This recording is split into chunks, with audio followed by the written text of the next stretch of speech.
Ngành dầu khí Việt Nam chỉ phát triển trong khoảng vài chục năm trở lại đây. Nếu so với thế giới thì ngành dầu khí của nước ta còn rất non trẻ.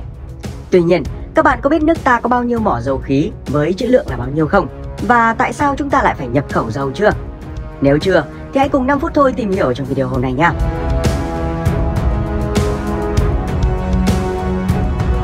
Theo OPEC thì hiện nay trữ lượng dầu mỏ của Việt Nam là 4,4 tỷ thùng, đứng thứ 26 trên thế giới. Ngoài ra, theo tạp chí Năng lượng Việt Nam thì lượng khí đốt của nước ta ước tính đạt khoảng 871 tỷ mét khối. Đa phần các mỏ dầu và mỏ khí của Việt Nam đều tập trung ở các bể trầm tích. Và hiện nay nước ta có 8 bể, bao gồm bể trầm tích Sông Hồng, bể trầm tích Hoàng Sa, bể trầm tích Phú Khánh, bể trầm tích Cửu Long, bể trầm tích Nam Côn Sơn, bể trầm tích Tư Chính, Vũng Mây, bể trầm tích Trường Sa và bể trầm tích Mã Lai, Thổ Chu. Trong đó các mỏ dầu tập trung chủ yếu ở các bể trầm tích Cửu Long và bể trầm tích Nam Côn Sơn. Cho đến nay, ở Việt Nam đã phát hiện hơn 80 mỏ dầu, nhưng hiện tại chỉ có hơn 30 mỏ dầu được đưa vào khai thác. Và trong số 8 mỏ dầu có trữ lượng lớn nhất thì đứng đầu là mỏ Bạch Hổ, nằm trong bể trầm tích Cửu Long, thuộc lô 91 do Liên doanh dầu khí Việt-Nga Vietso-Petro điều hành. Mỏ Bạch Hổ nằm ở phía đông, cách bờ biển thành phố Vũng Tàu khoảng 145 km. Nó được đưa vào khai thác năm 1988 với sản phẩm chính là dầu thô và là mỏ có trữ lượng dầu lớn nhất trên thềm lục địa Việt Nam, đồng thời là mỏ có sản lượng khai thác lớn nhất với trữ lượng khoảng hơn 2 tỷ thùng dầu và sản lượng đạt khoảng 79.000 thùng dầu mỗi ngày và đóng góp hàng tỷ USD cho đất nước mỗi năm. Từ mỏ này có đường ống dẫn khí đồng hành vào bờ, cung cấp cho nhà máy khí hóa lỏng Dinh Cố, nhà máy điện Bà Rịa và trung tâm điện lực Phú Mỹ cách Vũng Tàu 40 km. Trước đây thì loại khí này bị đốt bỏ ngay tại mỏ, tạo những ngọn lửa rực sáng trên giàn khoan. Nguyên nhân là do việc xử lý đồng hành với khối lượng lớn, cần lực lượng máy móc đồ sộ, tốn kém và điều kiện khai thác trên biển không thể thực hiện được. Tuy nhiên, viễn cảnh mỏ Bạch Hổ cạn dầu đã không còn xa nữa, bởi kể từ khi lập đỉnh vào năm 2005 thì sản lượng khai thác ở mỏ này đã bắt đầu suy giảm từ 8 đến 10% mỗi năm. Ở vị trí thứ hai là mỏ Tê Giác Trắng. Mỏ này nằm tại phía bắc lô 161 và cách Vũng Tàu 100 km. Năm 2008, mỏ Tê Giác Trắng được tuyên bố thương mại với trữ lượng khoảng 1 tỷ thùng dầu. Đến năm 2011, mỏ dầu đã được công ty Hoàng Long đưa vào khai thác với sản lượng khi đó là khoảng 42.800 thùng dầu mỗi ngày. Đây là một liên doanh giữa Tổng công ty thăm dò khai thác dầu khí Việt Nam, công ty Soco của Anh, công ty PTTEP của Thái Lan và công ty OPECO Hoa Kỳ. Tính đến hết ngày 31 tháng 12 năm 2021, mỏ Tê Giác Trắng cùng với mỏ Cá Ngừ Vàng đã khai thác được hơn 124 triệu thùng dầu và nộp ngân sách gần 3,5 tỷ USD. Riêng mỏ Tê Giác Trắng, đến ngày 5 tháng 4 năm 2022 thì mỏ này chính thức đạt mốc khai thác 100 triệu thùng dầu và 2,1 tỷ mét khí đốt. Cùng thời điểm thông cáo báo chí về mỏ Tê Giác Trắng và mỏ Cá Ngừ Vàng năm 2008, thì tập đoàn khai thác và môi giới dầu khí Soco International có trụ sở tại Anh đã thông báo mỏ dầu Tê Giác Đen nằm ở ngoài khơi Việt Nam có thể có trữ lượng 1 tỷ thùng. Số liệu này được công bố khi Soco thực hiện mũi khoan đầu tiên tại giếng Tê Giác Đen. Tuy nhiên hiện nay các thông tin về vị trí mỏ dầu này gần như không có. Nếu như các bạn biết về mỏ Tê Giác Đen thì hãy để lại thông tin bên dưới phần bình luận. Cho 5 phút thôi và mọi người cùng biết nha.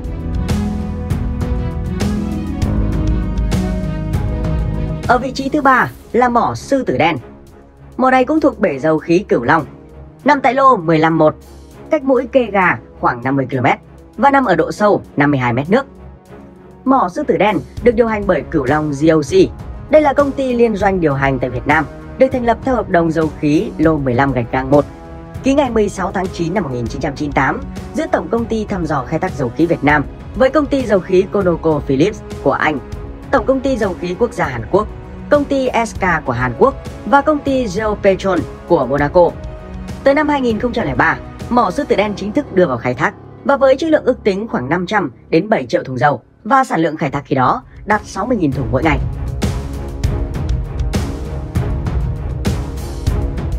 Ở vị trí thứ tư là mỏ Sư Tử Vàng. Nằm cách mỏ Sư Tử Đen về phía nam không xa, mỏ Sư Tử Vàng được phát hiện vào ngày 19 tháng 11 năm 2003, nằm ở góc đông nam của lô 15-1 trong vùng Tam Giác Vàng trên vùng biển Ninh Thuận và cách đất liền khoảng 62 km. Theo khảo sát, trữ lượng của mỏ này đạt khoảng 450 triệu thùng dầu thô và khoảng 4 tỷ mét khối khí. Mỏ Sư Tử Vàng cũng do Cửu Long GOC điều hành và đưa vào khai thác năm 2008, với sản lượng ước tính khi đó là khoảng 65.000 thùng dầu mỗi ngày.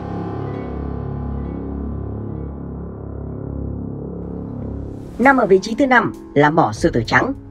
Mỏ Sư Tử Trắng cũng thuộc lô 15-1, được vận hành và khai thác bởi Cửu Long GOC.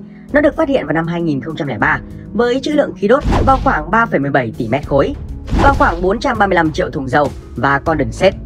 Năm 2012, giai đoạn 1 của dự án đã đón dòng khí đầu tiên. Tuy nhiên, Sư Tử Trắng là mỏ có cấu trúc địa chất và địa tầng rất phức tạp. Vì vậy, từ năm 2012, Cửu Long GOC đã tiến hành những thử nghiệm cho mỏ nhằm thu thập thêm thông tin về khả năng khai thác dài hạn, và tổng cộng 4 giếng khai thác đã được khoan trong thời gian này. Tới năm 2021 thì giai đoạn 2A đã được đưa vào khai thác.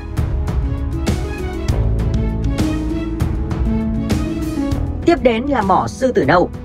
Năm 2005, mỏ Sư Tử Nâu cũng thuộc lô 15-1 được phát hiện với trữ lượng ước tính khoảng hơn 300 triệu thùng dầu thô và 1,5 tỷ mét khối khí. Năm 2014, mỏ này đã cho dòng dầu đầu tiên và sản lượng khai thác khi đó đạt khoảng 45.000 thùng mỗi ngày. Việc khai thác mỏ Sư Tử Nâu cũng được Cửu Long GOC đứng ra điều hành. Như vậy, Cửu Long GOC đang điều hành 4 mỏ dầu ở lô 15-1 trong vùng Tam Giác Vàng, bao gồm mỏ Sư Tử Đen, mỏ Sư Tử Trắng, mỏ Sư Tử Vàng và mỏ Sư Tử Nâu. Tổng trữ lượng của 4 mỏ này ước tính gần 2 tỷ thùng dầu, trong đó có thể thu hồi hơn 580 triệu thùng. Thuật ngữ thu hồi dầu hay tăng cường thu hồi dầu tức là việc thực hiện các kỹ thuật khác nhau như bơm khí, bơm nhiệt, bơm chất hóa học vào mỏ để tăng tối đa khối lượng dầu thô có thể khai thác được từ một mỏ dầu.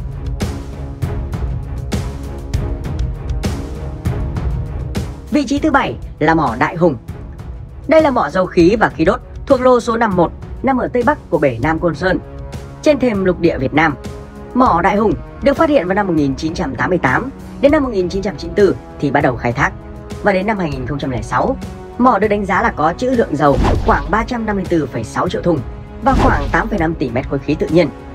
Tuy nhiên, đây là mỏ dầu khí có số phận éo lè nhất Việt Nam, khi các nhà thầu gồm PHPP của Úc, Petronas Caligali của Malaysia, Toto của Pháp và Sumitomo của Nhật Bản lần lượt rút lui. Tới năm 2003 thì đến lượt Zarubezhnev của Liên bang Nga rút lui khỏi dự án. Trong bối cảnh đó, Petro Việt Nam thông qua đơn vị thành viên là PVEP tiếp tục phát triển dự án. Tới năm 2011, ngọn đuốc trên giàn khoan DH02 của mỏ Đại Hùng đã bùng cháy. Đây là công trình dầu khí đầu tiên do chính các kỹ sư, công nhân của Việt Nam chế tạo và lắp đặt. Đồng thời là công trình dầu khí đặc trùng chuyên khai thác ở vùng nước sâu xa bờ và có kích thước, trọng lượng lớn nhất từ trước đến thời điểm đó, được áp dụng từ những công nghệ tân tiến nhất của thế giới để chế tạo, lắp đặt trên biển. Trong đó, việc hạ thủy chân giàn khoan ngoài khơi đã được áp dụng bằng phương pháp phóng lào thay vì đánh chìm như trước đây. Dự án hoàn toàn do công ty dịch vụ của Petro Việt Nam đảm trách, không phải thuê nước ngoài. Nhờ đó, giá chi phí quản lý và điều hành dự án chỉ bằng 1/3 so với giá phải thuê nhà điều hành nước ngoài.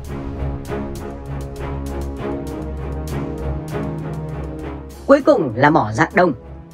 Mỏ dầu này thuộc lô 1502 do công ty dầu khí Việt Nhật khai thác, với trữ lượng được ước tính gần 300 triệu thùng dầu và có khoảng 3,16 tỷ mét khối khí. Năm 1998, dòng khí đầu tiên từ mỏ Rạng Đông đã được khai thác. Đến tháng 6 năm 2005 thì 100 triệu thùng dầu đã được khai thác từ mỏ này. Khi đó, sản lượng khai thác trung bình khoảng 40.000 thùng dầu mỗi ngày.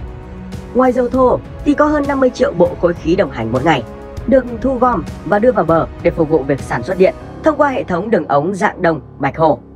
Mỏ Rạng Đông cũng là mỏ đầu tiên tại Việt Nam áp dụng thành công phương pháp bơm ép khí hydrocarbonat và nước luân phiên để tăng cường thu hồi dầu, góp phần nâng cao hiệu quả của dự án, mở ra hướng đi mới, hữu ích và có thể áp dụng tại các mỏ dầu khí tại thềm lục địa Việt Nam, giúp tận thu trữ lượng tiềm năng tại mỏ và duy trì ổn định lâu dài sản lượng khai thác.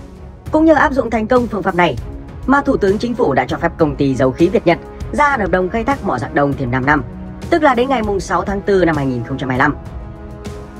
Ngoài các mỏ dầu khí kể trên, thì Việt Nam cũng đang và sắp khai thác các mỏ dầu và mỏ khí như mỏ Hồng Ngọc thuộc lô 01, mỏ Lan Tây và mỏ Lan Đỏ thuộc lô 06.1, mỏ Cá Trích thuộc lô 11-2, mỏ Mèo Trắng Đông 1X thuộc lô 09-1, mỏ Thổ Tinh Nam 1X thuộc lô 05-3/11, mỏ Ken Bầu thuộc lô 114, mỏ Cá Voi Xanh thuộc lô 118 và mỏ Sói Vàng thuộc lô 16-1/15.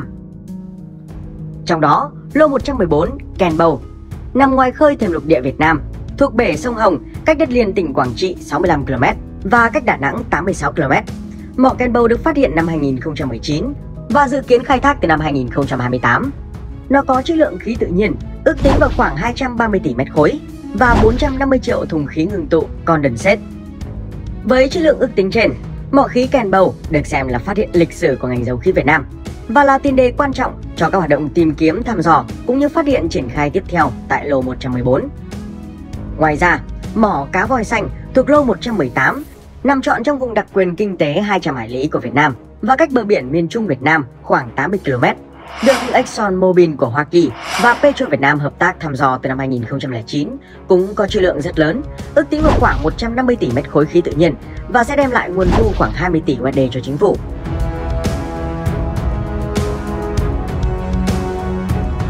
Mặc dù chúng ta có khá nhiều mỏ dầu khí, nhưng tại sao giá xăng dầu ở Việt Nam lại cao so với các nước trong khu vực?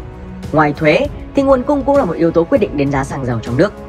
Theo chúng mình tìm hiểu thì xăng dầu Việt Nam đến từ 3 nguồn chính sau. Đầu tiên là nguồn khai thác trong nước, mà nguồn này được lấy từ 10 trong số các mỏ mà 5 phút thôi đã liệt kê ở trên. Việc khai thác dầu khí không chỉ nhằm khẳng định chủ quyền mà còn đóng góp rất nhiều vào nền kinh tế, với doanh thu từ xuất khẩu dầu thô, xuất khẩu dầu thành phẩm, phân bón, hóa chất. Trong một thời gian dài, xuất khẩu dầu thô giữ vai trò chủ đạo, nhưng kể từ năm 2009, với việc nhà máy lọc dầu Dung Quất đi vào vận hành thì khoảng 2/3 lượng dầu thô được giữ lại để sản xuất xăng dầu cho việc tiêu thụ trong nước. Và cũng kể từ giai đoạn này, trữ lượng dầu thô không còn nhiều và các mỏ đang khai thác cũng sắp cạn kiệt. Trong khi việc phát hiện các mỏ mới thì ngày càng hiếm. Vậy nên, sản lượng khai thác liên tục giảm. Theo các báo cáo năm 2021, thì Việt Nam chỉ khai thác được 62,4 triệu thùng từ các mỏ trong nước và khoảng 12,8 triệu thùng từ các mỏ nước ngoài. Tức là tổng lượng khai thác trung bình một ngày chỉ khoảng 206.000 thùng. Điều này đã dẫn đến việc xuất khẩu dầu thô và chế biến thành phẩm từ dầu thô tự khai thác suy giảm nhiều. Đến đây nhiều bạn sẽ tự hỏi, tại sao không giữ lại toàn bộ dầu thô để lọc lấy xăng dầu tiêu thụ? Mặc dù chúng ta thuộc top 30 về trữ lượng, nhưng chất lượng lại không đồng nhất. Trong khi nhà máy lọc dầu được xây dựng lên, sẽ phải tính toán công năng sử dụng cho một loại dầu nhất định. Ta có thể lấy nhà máy lọc dầu Dung Quất làm ví dụ. Nhà máy này được xây dựng để tiến hành lọc dầu từ mỏ Bạch Hổ, một trong những mỏ dầu có chất lượng tốt nhất, dễ xử lý và có sản lượng khai thác lớn nhất nước ta hiện nay. Vì vậy, ngoài lượng dầu cho nhà máy Dung Quất, Việt Nam vẫn phải xuất bán dầu thô. Một số được bán giá cao, một số thì bán ở giá thấp, tùy vào chất lượng. Trong nhiều trường hợp, dầu từ mỏ Bạch Hổ cũng được bán vì nó được giá. Nhìn chung, các lãnh đạo phải cân đo đong đếm làm sao để đạt được hiệu quả kinh tế lớn nhất. Điều này dẫn tới nguồn cung thứ hai của Việt Nam, đó chính là dầu thô nhập khẩu từ nước ngoài. Chính vì nguồn cung từ nhà máy lọc dầu Dung Quất không đủ phục vụ cho nhu cầu trong nước, nên Việt Nam bắt buộc phải nhập khẩu dầu thô từ nước ngoài và nhà máy lọc dầu Nghi Sơn ra đời. Năm 2008, dự án nhà máy lọc dầu Nghi Sơn được ký kết giữa Tập đoàn Dầu khí Việt Nam và công ty dầu hỏa Kuwait. Dầu thô để lọc sẽ được cung cấp trực tiếp từ vùng vịnh đến nhà máy Nghi Sơn của Việt Nam. Năm 2018, nhà máy lọc hóa dầu Nghi Sơn đi vào hoạt động thương mại.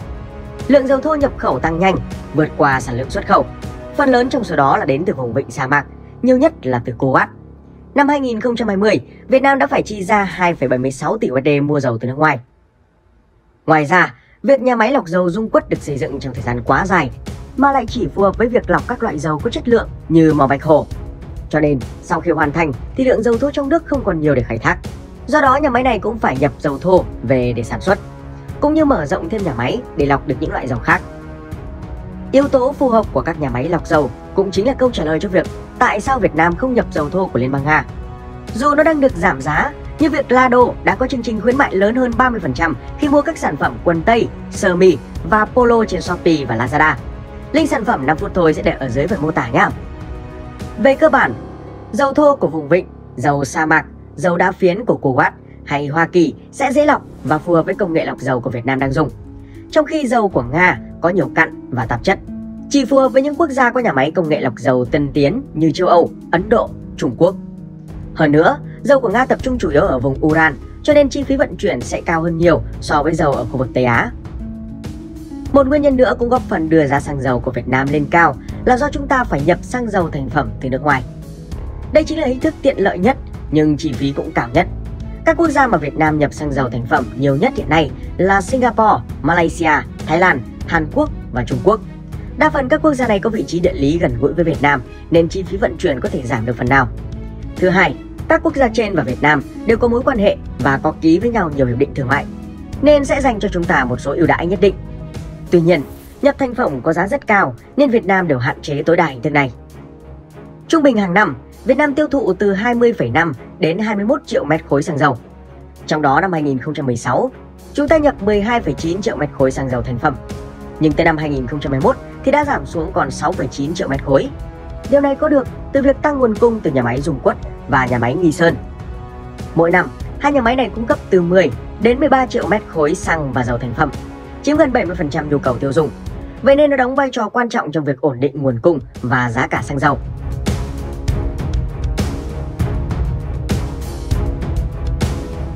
Nhìn chung, một video như vậy là không đủ để nói hết về vấn đề xăng dầu của Việt Nam. Cho nên nếu có thiếu sót gì, các bạn hãy để lại thông tin bên dưới phần bình luận nha. Xin chào và hẹn gặp lại các bạn ở trong những video tiếp theo.